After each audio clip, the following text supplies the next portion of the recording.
요한일서의 핵심 단어는 나온 것처럼 사랑에 관한 이야기입니다. 요한일서는 사랑, 요한일서뿐만 아니고 요한일서, 2서, 3서 전체가 이제 사랑인데, 사랑은 또 66권의 주제이기도 하고요.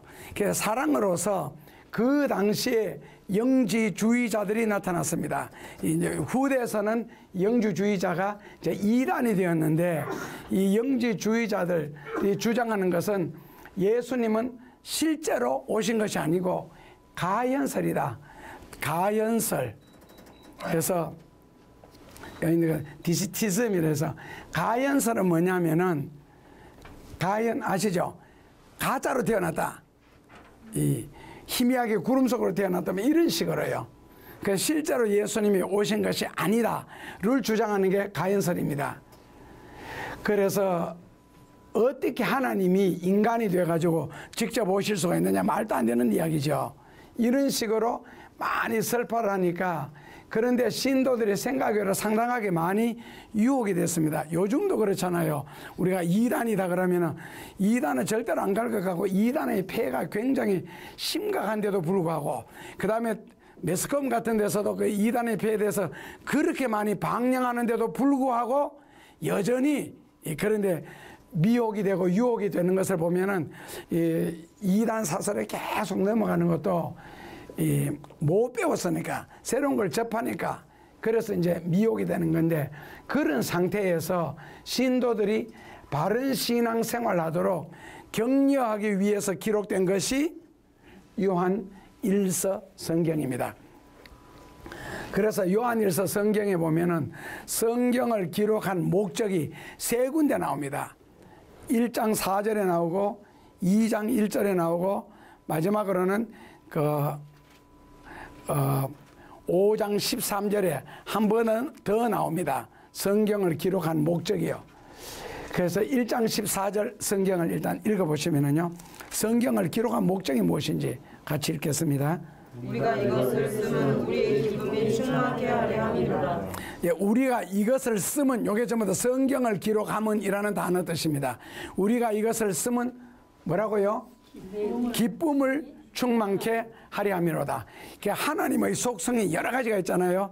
뭐 공의, 그 다음에는 사랑, 자비, 질투, 뭐 심판, 하나님의 속성이 여러 가지가 있는데, 그 하나님의 속성 중에 하나가 기쁨입니다. 그래서 시편 104편 31절에 보면은 하나님은 기쁨의 하나님입니다. 로마서 15장 13절에서도. 그래서 성경을 기록해서 성도들에게 주신 이유가 뭐라고요? 기쁨을 충만케 하기 위해서 성경을 주셨대요. 그러니까 반대로 바꾸면 뭡니까? 슬픔, 조금 고급 용어로 바꾸면 비애, 그 다음에는 고통, 즉 괴로움, 이런 것을 주기 위해서 성경을 기록한 목적이 아닙니다. 그런데 성경을 따라 살다 보면은 고통과 핍박, 환난이라든지 어려움, 이런 것이 상당하게 많이 닥치고, 그 다음에는 죽어야 할 때도 있거든요. 버려야 할 때도 있고, 심지어는 직업도 버려야 되고 처 자식도 버려야 되고, 그 다음에는 자기 목숨도 버려야 되는 그런 때가 옵니다. 근데 그것이 무슨 기쁨이에요? 우리말로 바꾸면은 직업을 버려야 되고 처자식을 버려야 되고 자기 목숨까지도 죽어야 되는데, 때로는 죽으면 그냥 죽습니까? 하나 둘 셋만에 죽는 게 아니잖아요.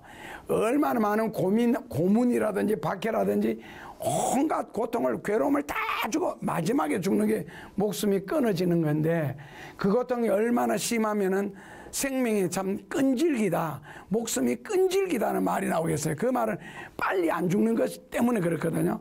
자, 그런데 성경에는 기쁨을 충만케 하기 위하여서 성경을 주셨다는 거예요. 어떻게 생각하세요? 그 죽임을 당하고 저 자식을 버려야 되고 직장을 버려야 되는 그런 일이 과연 기쁨이에요? 그 후에 기쁨이 주어지죠. 상급이 주어지고 축복이 주어지는데, 성경은요, 이것 자체를 기쁨이라고 표현합니다.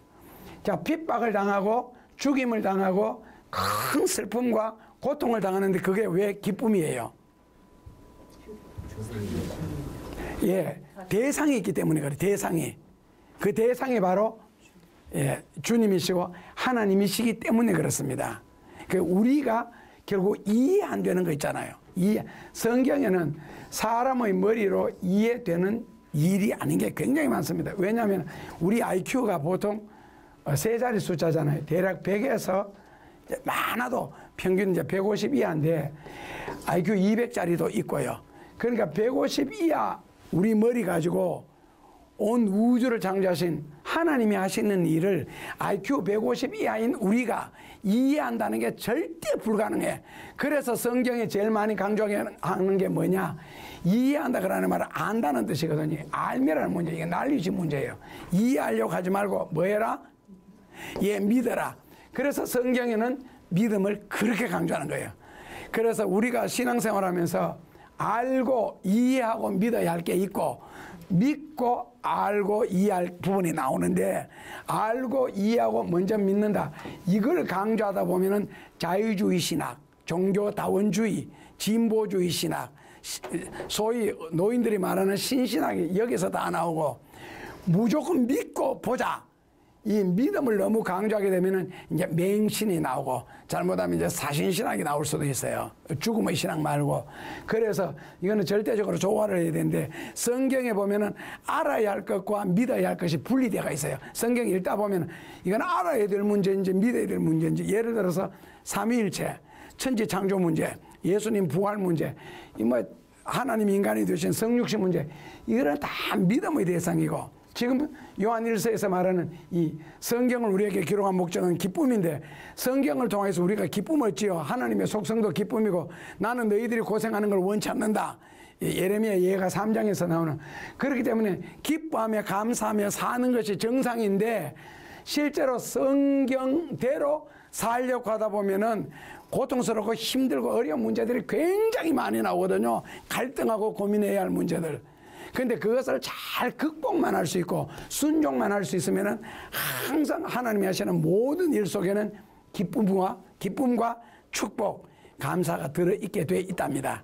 다만 극복을 하지 못하기 때문에 고통스럽고 힘들고 어렵다는 거죠.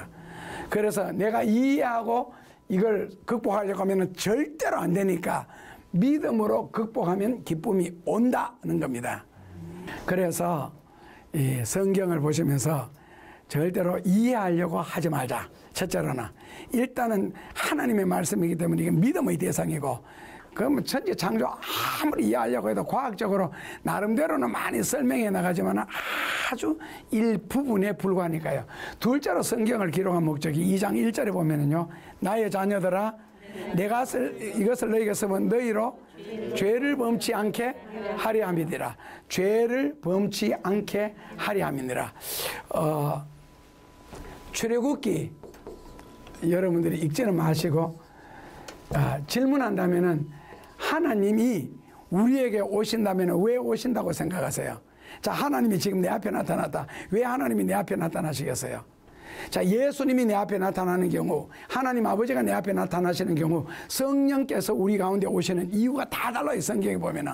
예수님이 오시는 이유는 요한복음 10장 10절에 내가 너에게 오는 것은 나의 양들로 하여금 생명을 얻게 하고 풍성한 삶을 얻게 하고 그리고 생명을 얻게 사탄이 너에게 오는 것은 죽이고 멸망시키러 오는 거다. 생명을 얻게 하고 풍성한 삶을 위하여 예수님이 오신다. 성령이 우리에게 오시는 것은 온갖 진리를 깨닫게 해서 그 진리를 통하여 여러 가지를 얻게 하려고. 그렇다면 하나님 아버지가 우리에게 오시는 이유가 뭐겠어요? 그렇다면 하나님 아버지가 여러분들 앞에 나타나셨다. 왜 오셨겠어요? 항상 하나님은 간단 명료하다 하면은 두 가지 때문에 오신다. 출애굽기 20장 20절에 보면 첫째로는 죄 짓지 말라고 하나님이 나타나신대요. 범죄치 말라고. 둘째로는 내가 실제로 살아있으니까 나를 두렵고 떨리는 마음으로 경외해라. 그러면 나중에 복을 주신다는 이야기입니다. 그러니까 출애굽기 20장 20절에 하나님이 우리에게 나타나시는 이유는 첫째로는 범죄치 못하게 하려고, 둘째로는 나를 경외하려고. 자, 요한서신을 기록한 목적은 범죄치 않게 하시려고. 왜요? 진리는 죄를 가르치는 게 아니고 죄를 깨우쳐서 죄에서 벗어나라고. 왜냐하면 참이 아니니까요. 참이 아닌 것은 심판의 대상이 되거든요. 그래서 범죄치 못하게 하려고 성경을 우리에게 주셨다는 겁니다. 자, 셋째로는 그 요한 1서 2장 9절에서 10절 말씀을 보면은 같이 읽어보시면은요. 빛 가운데 있다 하여 그 형제를 지금까지 어둠 가운데 있는 자요 그의 형제를 사랑하는 자는 빛 가운데 거하여 자기 속에 거리낌이 없어. 여기 보면은 형제를 미워하는 자와 형제를 사랑하는 자의 대구법이라고 하는 건 이제 국어에서 배우셨죠. 대조에 가르치는 말씀입니다. 그러니까 이게 이제 교회 안에서 있는 일인데, 교회 안에는 다 신도들만 모였죠. 신도들만 모였는데, 이 중에서 여기 누가 하나님의 자녀인지 누가 사람의 마귀의 자식인지 모르지요. 똑같이 앉아서 예배드리고 똑같이 찬송 부르고 똑같이 기도하는데, 이게 누가 하나님의 자녀고 누가 마귀의 자녀겠어요? 이게 이제 모르니까 이걸 구별하는 거예요. 그래서 교회 안에도 형제를 미워하는 자가 있고 형제를 사랑하는 자가 있는데, 3장 10절에 보면은 이제 하나님의 자녀와 마귀의 자녀를 구별하는 방법이 나옵니다. 3장 10절입니다.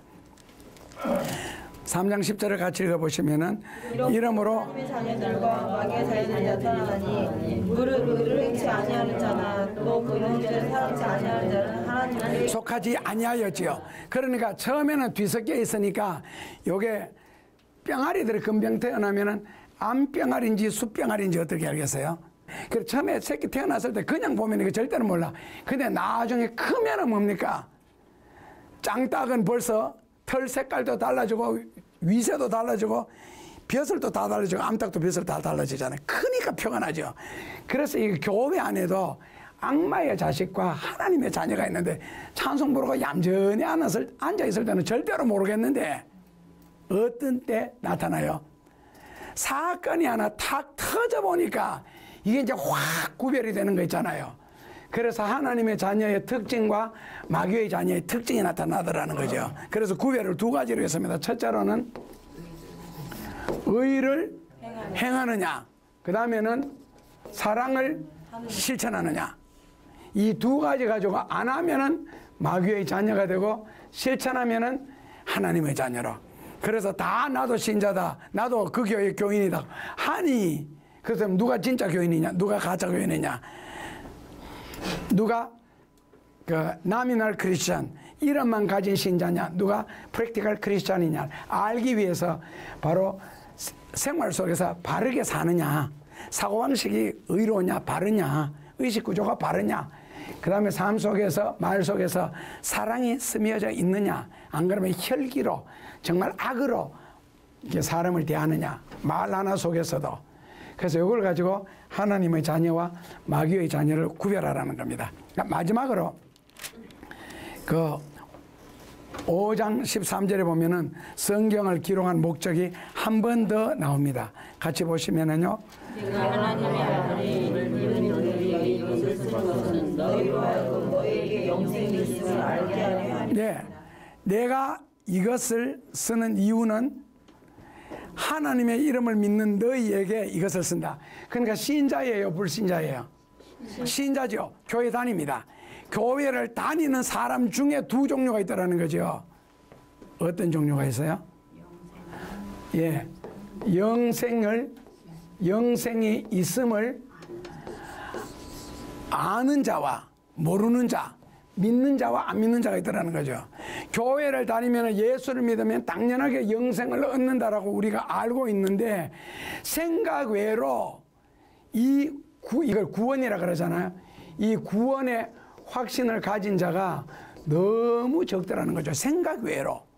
그래서 요한이 이 성경을 기록한 목적이 오늘 예수 그리스도를 하나님의 아들로 믿는 너희에게 영생이 있다는 것을 꼭 가르치고 싶다. 구원이라는 것을 이거 꼭 믿어야 된다. 아니면은 그날에 심판이 있으리라. 그래서 구원이라는 것은 에베소서 2장 8절에 뭐라고요? 하나님의 선물이라 그랬어요. 그래서 하나님의 선물이 뭐냐? 거기에 보면 세 가지가 나와요. 은혜가 나오고 구원이 나오고 믿음이 나와요. 근데 이 세 가지 다가 하나님의 선물이에요. 구원도 하나님의 선물이고 믿음도 하나님의 선물이고, 그래서 데살로니가전서 2장 3절에 보면은 믿음은 하나님의 선물이다. 사람이 자기 마음대로 하나님을 믿지 못한다는 거. 믿음을 선물로 받아야.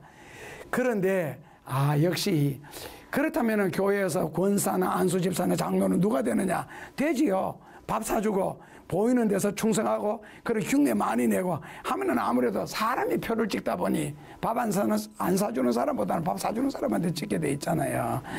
그래서 이 영생 문제 있잖아요. 성경을 기록한 목적은 뭐라고요? 영생이 있음을 알게 하려고.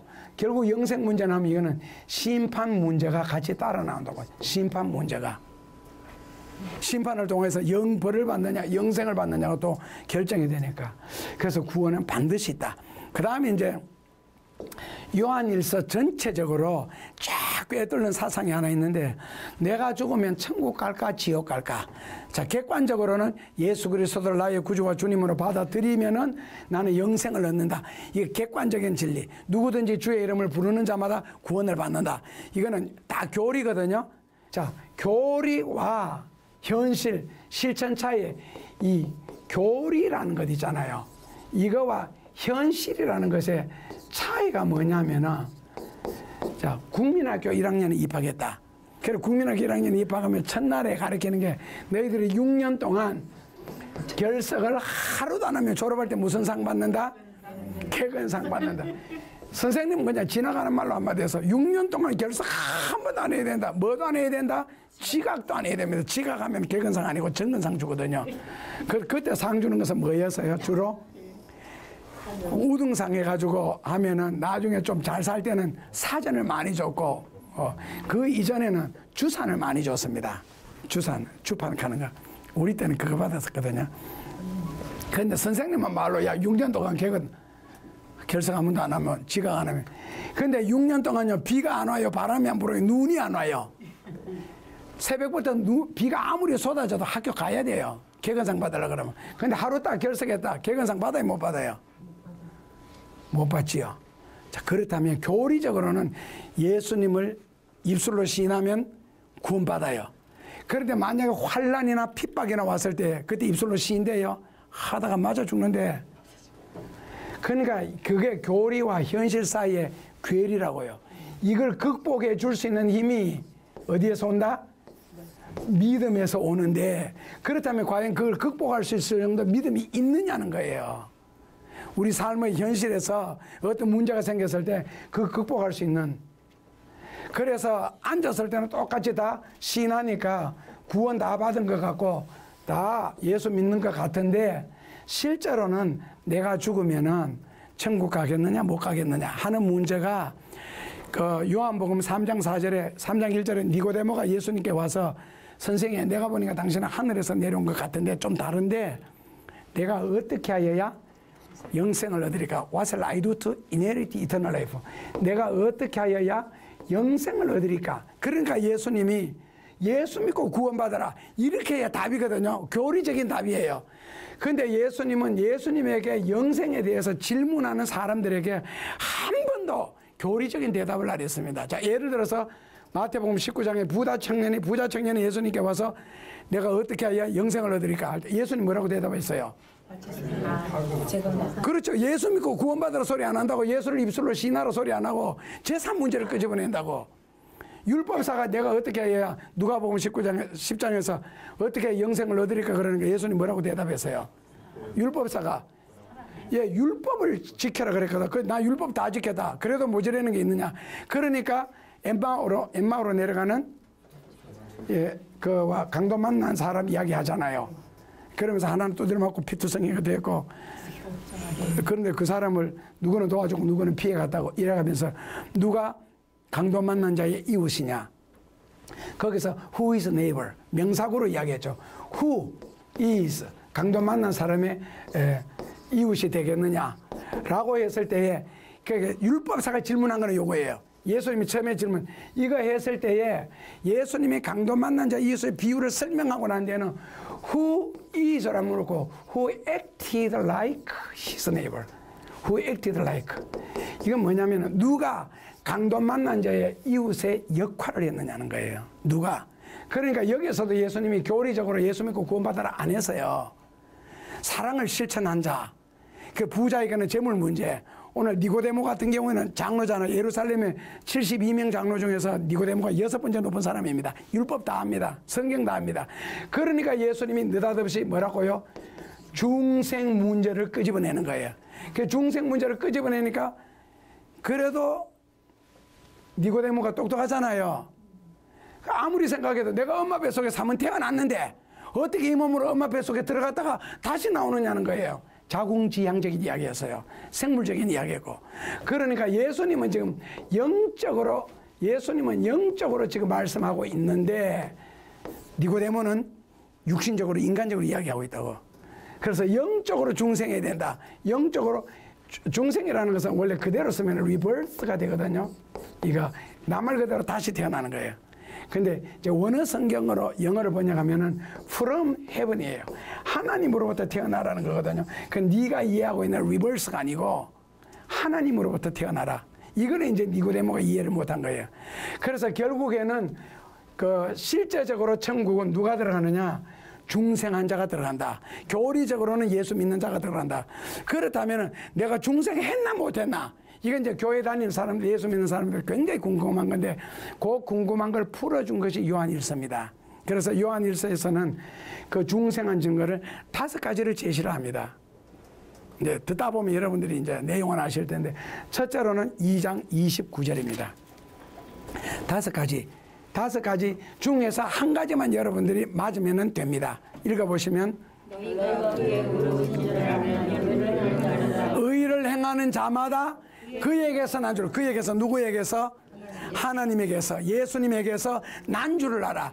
그러니까 창세기 6장 3절 이후에 이 세상에 태어나는 모든 사람들은 하나님의 영이 창세기 6장 3절에 사람을 떠나고 악마의 영이 사람에게 들어와요. 그 다음부터 사람에게 태어나는 사람들은 자동적으로 다 원죄를 갖고 태어나게 되니까 선악과를 안 먹은 이후에 그래서 죽으면 다 지옥 가게 돼 있어요.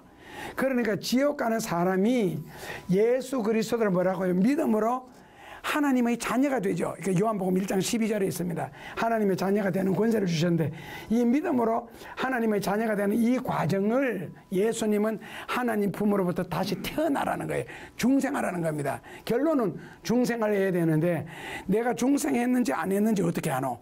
했을 때에 성경 내가 몇 월 며칠 날 몇 시에 태어났느냐 이제 또 이단들하고 이야기하다 보면 예수 중생에 구원받는데 너 중생한 날짜가 몇 년 몇 월 며칠 몇 시에 태어나는 이렇게 또 따져요. 그럼 우리는 몰라요. 그 모르는 것까지 예수님은 요한복음 3장 7절 8절에 바람이 임의로 불 때 어디에서 바람이 불어와서 어디로 가는지 모르는 것처럼 진리 안에서 중생한 자는 다 이와 같으니라. 그 날짜는 몰라도 여러분들이 지금 엄마 배 속에서 살고 있어요. 엄마 배 밖에서 살고 있어요. 하는 것은 우리가 확실하게 알잖아요. 그것처럼 소금이 달아요, 짜요? 먹어보면 알잖아요. 그것처럼 중생한 사람은 이런 현상이 나타난다는 겁니다. 그게 몇 가지? 5가지예요. 첫째로는 뭐라고요? 의를 행하는 것은 그에게서 난 줄 알아. 아까 하나님의 자녀와 악마의 자녀 할 때도 의를 실천하거나 사랑을 실천하면 거기서도 바로 이 의 문제가 나와요. 그래서 하여튼 하나님의 자녀는 하나님의 자녀처럼 산다. 의식 구조가 반듯하고 사고방식이 이미 하나님의 자녀적이다. 복음적이다. 의를 행하여야 되고 둘째로는 3장 9절을 보시면은 하나님께로서 난 자마다 죄를 짓지 않는다. 하나님께로서 난 자마다 죄를 짓지 않는다. 하나님의 시가 그 속에 거함으로 저는 죄를 지을 수도 없다. 그래서 둘째로 중생한 증거는 뭐라고요? 죄를 짓지 않는다. 그래서 하나님의 자녀는 절대로 죄를 짓지를 않습니다. 또 이거 가지고 또 따지면 당신 정말 죄 안 짓느냐? 그럼 우리 또 낯이 빨개져야 되잖아요. 예? 안 지을 수가 있을까? 안 지을 수도 없잖아, 그죠? 그러니까 죄를 지어야 되는데 천국에 갈 사람은 하나님의 자녀된 사람은 죄를 짓지 아니하나니 그 속에 하나님의 씨가 들어있으므로 죄를 지을 수도 없느니라. 짓고 싶어도 죄가 안 지어진대요. 그래서 이 죄에 대한 정의 있잖아요. 이것만 내리면 됩니다. 우리는 주로 이제 상대편이 우리한테 물을 때는 너 정말 죄 안 짓느냐? 이 문제거든요. 너 거짓말 해본 적이 없느냐? 얼굴 빨개 본 적이 없느냐? 목소리를 크게 본 적이 없느냐? 남을 속인 적이 없느냐? 세상에서 인간이 지을 수 있는 다양한 그걸 가지고 묻는데 성경은 이걸 우리가 쓰인절을 번역할 때는요. 죄라 하지 않고 범죄라 그럽니다. 범죄, 죄를 범하는 건데 이거는 저거는 같은 말인 것 같은데 이거는 뭐라고 신, 즈 뒤에 복수고 요거는 단수 신. 그래서 이 죄에 대해서 정의를 내려놓은 것이 요한복음 16장 9절입니다. 죄라함은 저희가 하나님을 믿지 아니함이요. 옳지. 그래서 우리는 죄를 짓지를 않습니다. 세상적인 것은 인간이기 때문에 짓습니다. 그래서 죄를 짓지 않은 것은 한번 구원받은 백성은 죄를 지을 수도 없다. 하나님에 의해서 구원받았기 때문에 절대로 하나님을 안 믿는 일이 없고 설마 교회 다니다가 낙심을 하거나 타락을 해도 하나님의 존재라는 것을 우리 머릿속에는 절대로 떠나가지 않습니다. 그래서 죄를 짓지 않습니다. 아셨죠? 죄란 뭐라고요? 예, 죄람은 저희가 하나님을 믿지 아니하며 하나님을 안 믿는 게 죄입니다. 그래서 이 신, 하나님을 믿지 않기 때문에 신질을 범하는 거예요. 원래 교리적으로는 이렇습니다. 설명이. 자, 셋째로는 중생한 증거가 뭐냐? 요한 1서 4장 7절입니다. 보시면은 사랑하는 자들아 하나님께 속한 것이니 사랑하는 자마다 하나님께 난 자다. 뭐 하는 자마다? 사랑하는 자마다. 아까 그 요한 1서 3장 10절에 악마의 자녀와 하나님의 자녀 구별하는 법에도 첫째로는 의를 행하는 자, 둘째로는 사랑을 실천하는 자 이렇게 나오거든. 여기도 보면 중생한 자는 반드시 뭐 하게 돼 있다? 사랑하게 돼 있다. 사랑의 대상이 누구겠어요? 원수다. 사랑의 대상은 첫째로는 그 거룩할 성에 관한 거 있잖아요. 뭐 예수님, 하나님, 성경 말씀, 교회 뭐 이런 식으로 했으면 좋겠고, 둘째로는 이게 이제 삶의 현장에서 나타나게 되니까 요한 1서 4장 20절에 너희가 보이는 사람을 사랑하지 못하면서 보이지 않는 하나님을 어떻게 사랑하겠느냐 해서 둘째 대상에는 역시 현실이 되어야 안 되겠나. 사람. 그렇다면 사람을 어떻게 다 사랑할 수가 있어요? 사람을 가장 사랑하는 방법이 뭐다? 네, 맞습니다. 전도하는 겁니다. 영혼을 구원시켜주는 거니까 이건 생명의 은인이 되는 거죠. 예수님도 우리 생명의 은인이고. 그래서 전도하는 것이 가장 사랑하는 방법입니다. 사람을 사랑하는 방법은요. 가서 뭐 손잡아주고 밥 사주고 이게 아니고 그거는 전도를 위한 하나의 방편일 수도 있죠. 인간적인 친절은. 당연하게 친절하게 살아야죠. 사랑 때문에. 그래서 셋째로는 사랑을 실천해야 된다. 넷째로는 요한 1서 5장 1절에 하나님께로 난 자는 읽어보시면은 예수께서 그리스도이심을 믿는 자마다 하나님께서로 난 자니 또한 그에게서 난 자다. 뭐라고요? 예수님을 그리스도로 믿는 자, 이게 중요한 거거든요. 예수 그리스도를 예수 믿는다 그러면 자동이라고 생각하는데 절대로 그렇지 않습니다. 예수 믿는 것하고 그리스도 믿는 것하고 다릅니다. 이렇게 했더니 어떤 기자가 이제 이상한 구원론이라는 제목을 가지고 인터넷 치면 다 나옵니다. 마치 나를 이단시 처리했는데 그 글을 쓴 기자가 이 성경 자체를 이해 못했고 공부를 못한 게 벌써 뻔히 드러나더라고. 예수 믿는 것하고 그리스도 믿는 것하고 다릅니다. 그리스도라 그러는 말은요. 예, 그리스도서.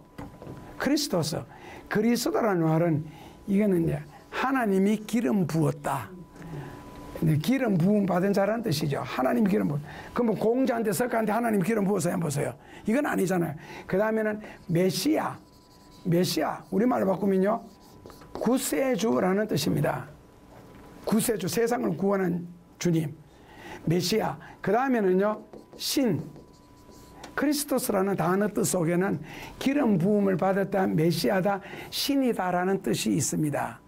공자고 석가고 소크라테스는 신이 아닙니다. 예수님은 인간의 완전한 몸을 입고 오신 하나님이십니다. 그래서 신이다. 그래서 그리스도라는 말은 이런 뜻이 다르거든요. 그 다음에는 예수님은 이 세상에 오셔서 좋은 일을 참 많이 하셨지요. 고쳐주시고 먹여주시고 살려주시고 기적을 행하시고, 그건 누가 행하셨어요? 예수님이 행하셨습니다. 그리스도는요, 십자가부터가 그리스도가 됩니다. 그리고 죽으셨다, 그 다음에 부활하셨다, 승천하셨다, 그리스도입니다.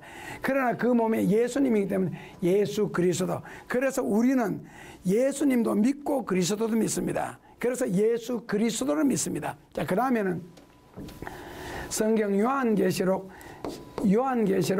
14장 13절에 보면은 주 안에서 죽은 자들이 보기도, 요는 쿠리오, 주라는 말은 쿠리오라 그래서 예수님을 말합니다. 그 다음에는 데살로니가 전서 4장 16절에 보면은 그리스도 안에서 죽은 자들이 먼저 일어나고 이렇게 나옵니다. 그렇다면 예수님을 믿는 것과 그리스도를 믿는 것의 차이점이 무엇이냐? 신학적으로 말하면은 예수님을 믿는 것은 내한테 뭐 해내라, 뭐 달라, 건강하게 해달라, 뭐 일 잘 되게 해달라, 공부 잘 되게 해달라, 지혜와 총명을 달라, 우리 식구 화목하게 해달라, 전쟁이 일어나게 하지 말라, 이런 세상적인 온갖 잡것들이 있잖아요. 소위 말하면 세상이 필요로 모든 것을 구하는 대상은 예수님이고, 그 다음에는 고난, 박해, 핍박, 어려움, 고통, 이런 걸 다 당하면서도 끝까지 주님을 따르는 것, 예수님을 따른다 그러죠. 그게 그리스도. 온갖 고난, 그 채찍을 맞고 십자가에 달려도 이게 이제 그리스도가 구세주로서 우리를 구원하기 위해 하신 일, 그걸 육신의 몸을 입으신 예수님을 통해 이루셨다고. 그래서 그리스도 안에서 죽은 자라는 말은 예수님을 위하여 온갖 핍박과 박해와 고난과 어려움을 다 겪으면서도 끝까지 신앙을 유지한 자. 그러나 예수 믿는 사람들한테는요, 그런 환난과 핍박이나 어려움이나 아니면은 주일날 좋은 일만 생겨도 교회 안 옵니다. 돈 쓰러 가야죠. 놀러 가야죠. 누구하고 약속했다 하고.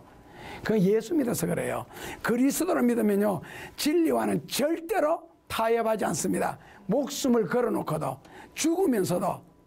그리스도를 따르는 자고, 예수 따르는 자들은요, 호산나 다윗의 자손이로다 예수님을 세우라고 막 난리치다가도 예수님한테 어려움 딱 다가오니까 십자가에 못 박아 죽이라고 난리치는 게, 그게 바로 예수 따르던 무리들이에요. 4,000명 5,000명 성경에 보면은. 그러니까 완전히 본질적으로 다릅니다. 그래서 우리는 뭐라고요? 예수 그리스도를 믿습니다. 주님으로부터 받을 은혜와 받을 축복은 받고, 그리고 주를 위하여 우리가 헌신하고 희생하고 또 섬겨야 할 부분은 섬기는 거예요. 그런데 중생한 증거는 뭐냐? 예수를 그리스도로 믿으면은 믿는 자마다 하나님께로서 났다. 그러니까 중생 안 해도 하나님께로부터 안 나도 예수는 믿을 수가 있다는 겁니다. 따를 수도 있고. 왜? 내가 좋으니까, 내한테 유익하니까, 아프면 고쳐주시고 이러니까. 그러나 그리스도는 하신 일이 그런 게 아닙니다. 그리스도는 내 아프다고 고쳐주시고 배고프다고 먹여주시고, 그리스도 하신 일이 아니고 우리의 근본적인 죄를 위하여 십자가에 달려 돌아가신. 그래서 예수를 그리스도로 믿는 자가 중생한 자다. 어려움이 닥쳤다고 교회 안 다니고 변덕 부리고, 이거는 그리스도를 믿는 게 아니에요. 예수 믿는 거죠. 예수는 뭐 기분 따라 믿을 수도 있고, 군중 심리에 휩쓸려 가지고도 믿을 수도 있고요. 와와 하면 믿을 수도 있는 거고. 그리스도. 자, 마지막으로 중생한 증거는 요한일서 5장 4절입니다. 같이 보시면,